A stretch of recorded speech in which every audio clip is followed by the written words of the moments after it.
ఓం శాంతి. Murali date 18/5/2025. అవ్యక్త BapDada revise 25/3/2005. Murali సారాంశం. Master జ్ఞాన సూర్యులై అనుభూతి అనే కిరణాలను వ్యాపింపజేయండి. విధాతలుగా అవ్వండి, తపస్వీలుగా అవ్వండి. ఈరోజు బాప్దాదా నలువైపులా ఉన్న హోలీ హంసలైన తమ పిల్లలతో హోలీని జరుపుకునేందుకు వచ్చారు. పిల్లలు కూడా ప్రేమ అనే సూత్రంలో బంధింపబడి హోలీని జరుపుకునేందుకు చేరుకున్నారు. పిల్లలది ఎంత పెద్ద భాగ్యము! ఎంతటి పవిత్రాతి పవిత్రమైన వారో అంతగానే ఉన్నతోన్నతులు కూడా అని బాప్దాదా పిల్లలందరి భాగ్యమును చూశారు. మొత్తం కల్పంలో చూడండి, మీ అందరి భాగ్యం కంటే ఉన్నతమైన భాగ్యము మరెవ్వరికీ లేదు. మీ భాగ్యం గురించి తెలుసు కదా. వర్తమాన సమయంలో కూడా పరమాత్మ పాలన, పరమాత్మ చదువు మరియు పరమాత్మ వరదానాలతో పాలింపబడుతున్నారు. భవిష్యత్తులో కూడా విశ్వరాజ్య అధికారులుగా అవుతారు. అలా అవ్వాల్సిందే, ఇది నిశ్చితం. మీకు ఆ నిశ్చయం ఉంది కూడా. శ్రేష్ఠ ఆత్మలైన మీకు జరిగే విధిపూర్వకమైన పూజ మరెవరికీ జరగదు. వర్తమానము, భవిష్యత్తు మరియు పూజ్య రూపంలో హయ్యెస్టులు అనగా ఉన్నతోన్నతమైన వారు. మీ జడ చిత్రాలకు ప్రతి కర్మకు పూజ జరుగుతుంది. అనేక ధర్మపితలు, మహానాత్మలు ఉన్నా కానీ ఇటువంటి విధిపూర్వకమైన పూజ ఉన్నతోన్నతమైన పరమాత్మ పిల్లలైన మీకే జరుగుతుంది. ఎందుకంటే ఈ సమయంలో మీరు ప్రతి కర్మలో కర్మయోగులుగా అయ్యి కర్మ చేసిన విధికి ఫలితంగా పూజ కూడా విధిపూర్వకంగా జరుగుతుంది. ఈ సంగమయు సమయంలోని పురుషార్థమునకు ప్రాలబ్ధం లభిస్తుంది. ఉన్నతోన్నతుడైన భగవంతుడు పిల్లలైన మీకు కూడా ఉన్నతోన్నతమైన ప్రాప్తిని కలిగిస్తారు. హోలీ అనగా పవిత్రత. ఈ బ్రాహ్మణ జీవితమునకు పునాదియే పవిత్రత. అపవిత్రత అనేది సంకల్ప మాత్రం ఉన్నా కానీ అది శ్రేష్టంగా అవ్వనివ్వదు. పవిత్రతయే సుఖశాంతుల జనని. పవిత్రత సర్వప్రాప్తులకు తాళపు చెవి. కనుకనే మీ అందరి స్లోగన్ ఇదే: పవిత్రులుగా అవ్వండి, యోగులుగా అవ్వండి. యోగాగ్ని ద్వారా అపవిత్రతను కాల్చేస్తారు. దాని స్మృతి చిహ్నంగా వారు అగ్నిలో కాలుస్తారు. కాల్చిన తరువాత పవిత్రంగా అవుతారు. కనుక సంతోషాలతో పండగ జరుపుకుంటారు. సదా ప్రతి ఒక్కరి నుండి ఆశీర్వాదాలను తీసుకోండి మరియు ఆశీర్వాదాలను ఇవ్వండి అని బాప్దాదా పిల్లలందరికీ స్మృతిని కలిగిస్తారు. శాపనార్థాలను తీసుకోవటము అనగా స్వయానికి కూడా దుఃఖము మరియు అశాంతిని అనుభవం చేయించటం.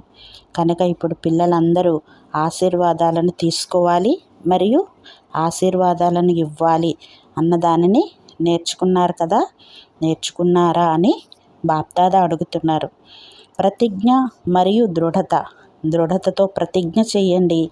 సుఖాన్ని ఇవ్వాలి మరియు సుఖాన్ని తీసుకోవాలి. ఆశీర్వాదాన్ని ఇవ్వాలి, తీసుకోవాలి.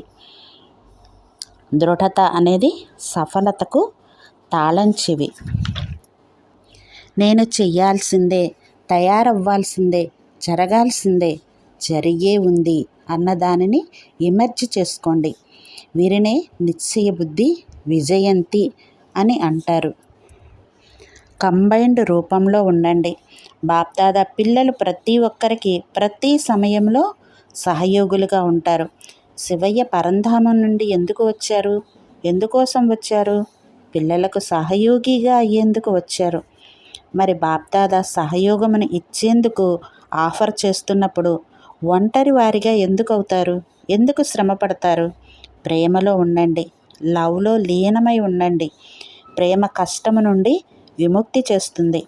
బాప్దాదా విశేషంగా పిల్లల కోసంగా పరంధామం నుండి కానుకను తీసుకువచ్చారు. ఏ కానుకను తెచ్చారో తెలుసా? అరచేతిలో వైకుంఠాన్ని తీసుకువచ్చారు. పిల్లల కోసం రాజ్య భాగ్యాన్ని తీసుకువచ్చారు. కనుక బాప్దాదాకు పిల్లలు శ్రమ పడటం మంచిగా అనిపించదు. బాప్దాదా పిల్లలను శ్రమాముక్తులుగా, ప్రేమలో మగనమై ఉండేవారిగా చూడాలనుకుంటారు. ఇప్పుడు ఎవరైతే మొదటిసారి వచ్చారో వారు తమ భాగ్యమును తయారు చేసుకున్నందుకు బాప్దాదా వారిని విశేషంగా అభినందిస్తున్నారు. చివరిలో వచ్చిన వారు లాస్ట్ సో ఫాస్ట్ మరియు ఫాస్ట్ సో ఫస్ట్ రావచ్చు, అనుమతి ఉంది, వెళ్ళవచ్చు. నేను అనగా ఆత్మనైన నేను ఫాస్ట్గా వెళ్ళి ఫస్ట్ క్లాస్లోకి రావాల్సిందే అన్న ఈ లక్ష్యమును సదా గుర్తుంచుకోవాలి. వర్తమాన సమయంలో బాప్దాదా 2 విషయాలపై పదే పదే అటెన్షన్ కలిగిస్తున్నారు. 1 స్టాప్, బిందువును పెట్టండి, పాయింట్ను పెట్టండి. 2 స్టాక్ను జమ చేసుకోండి, 2 అవసరమే. 3 ఖజానాలను విశేషంగా జమ చేసుకోండి. 1 మీ పురుషార్థపు ప్రాలబ్ధం అనగా ప్రత్యక్ష ఫలము, దానిని జమ చేసుకోండి. 2 సదా సంతుష్టంగా ఉండాలి, సంతుష్టంగా చేయాలి. కేవలం సంతోషంగా ఉండటం కాదు, ఇతరులను సంతోషపరచాలి కూడా. దాని ఫలస్వరూపంగా ఆశీర్వాదాలను జమ చేసుకోండి. ఆశీర్వాదాల ఖాతా కూడా జమ అవ్వాలి. అందుకు విధి సంతుష్టంగా ఉండాలి, సంతుష్టంగా చెయ్యాలి. 3వ ఖజానా సేవ ద్వారా సేవ ఫలాన్ని జమ చేసుకోవాలి, లేక ఖజానాన్ని జమ చేసుకోవాలి. మరియు సేవలో కూడా విశేషంగా నిమిత్త భావము, నిర్మాణ భావము, నిర్మల వాణి ఉండాలి. బేహద్ సేవ ఉండాలి. నాది కాదు, బాబాది. చేయించే బాబా, చేసే నాతో చేయిస్తున్నారు. ఇదే బేహద్ సేవ. ఈ 3 ఖాతాలను చెక్ చేసుకోండి. ఈ సంవత్సరంలో ఏం చేయాలి? 1 ఖాతాను జమ చేసుకోవాలి. ఎక్కడ ఏ మూల కూడా హద్దు కోరికలైతే లేవు కదా, నేను మరియు నాది అనేది లేవు కదా, లేవతగా అంటే తీసుకునేవానిగా అయితే లేను కదా అని మంచి రీతిగా చెక్ చేసుకోవాలి. విధాతగా అవ్వండి, లేవతగా కాదు. పేరు, ప్రతిష్ట, గౌరవం దేనిని తీసుకోవాలన్న కోరిక ఉండకూడదు. లేవతగా కాకుండా దాతగా, విధాతగా అవ్వండి. ఇప్పుడు చాలా ఎక్కువగా దుఃఖం పెరుగుతూ ఉంది, పెరుగుతూనే ఉంటుంది. కనుక మాస్టర్ సూర్యులుగా అయ్యి అనుభూతి అనే కిరణాలను వ్యాపింపచేయండి. మీరందరూ ఈ 6 నెలలలో జ్ఞాన సూర్యులుగా అయ్యి సుఖము, సంతోషము, శాంతి, సహయోగపు కిరణాలను వ్యాపింపచేయండి. అనుభూతిని చేయించండి. మీ ముఖాన్ని చూడటంతోనే దుఃఖపు అలలో ఉన్నవారికి తక్కువలో తక్కువగా కనీసం చిరునవ్వు రావాలి. మీ దృష్టి ద్వారా వారికి ధైర్యం రావాలి. కనుక ఈ అటెన్షన్ని ఇవ్వాలి. తపస్య జ్వాల ఏదో ఒక అనుభూతి కలిగించేలా అటువంటి తపస్సును చేయండి. ఉల్లాస ఉత్సాహాలతో కూడిన వైబ్రేషన్లను ఎలా తయారు చేయాలంటే, గంభీరంగా ఉన్నవారు కూడా ఉల్లాస ఉత్సాహాల్లోకి రావాలి. సంతోషంతో మనసు నాట్యం చేయాలి. ఏ స్థానంలో ఎంతమంది ఆత్మలను దృఢంగా తయారు చేశారు, స్వయం ఎంత దృఢంగా తయారయ్యారు, ఎంతమంది ఆత్మలను దృఢంగా తయారు చేశారు అన్న రిజల్ట్ని చూస్తాము అంటున్నారు బాబా. సాధారణ ఖాతాను చూడరు. పొరపాటు చేయలేదు, అబద్ధం చెప్పలేదు, ఎటువంటి వికర్మ చేయలేదు. కానీ ఎంతమంది ఆత్మలను ఉల్లాస ఉత్సాహాల్లోకి తీసుకువచ్చారు, అనుభూతి చేయించారు, దృఢత అనే తాళం చెవిని ఎంతమందికి ఇచ్చారు అన్నది చూస్తాం. చేయాల్సిందే కదా. బాప్దాదా కూడా చేస్తారా అని అడగటం లేదు, చేయాల్సిందే. మనసు అనే చేతిని ఎత్తండి, దృఢ నిశ్చయము అనే చేతిని ఎత్తండి. అచ్చా, నలువైపులా కల హృదయ సింహాసనాధికారి పిల్లలకు దూరంగా కూర్చుని కూడా పరమాత్మ ప్రేమను అనుభవం చేసుకునే పిల్లలకు సదా హోలీ అనగా పవిత్రత యొక్క పునాదిని దృఢంగా చేసుకునే వారికి, స్వప్నమాత్రపు అపవిత్రత యొక్క అంశానికి కూడా దూరంగా ఉండే మహావీరునులు అయిన పిల్లలకు సదా ప్రతి సమయము అన్ని జమ ఖాతాలను జమ చేసుకునే సంపన్న పిల్లలకు సదా సంతుష్టమణిగా అయ్యి సంతుష్టంగా ఉండే మరియు సంతుష్టపరిచే బాబా సమానమైన పిల్లలకు బాప్దాదా యొక్క ప్రియ స్మృతులు, ఆశీర్వాదాలు మరియు నమస్తే.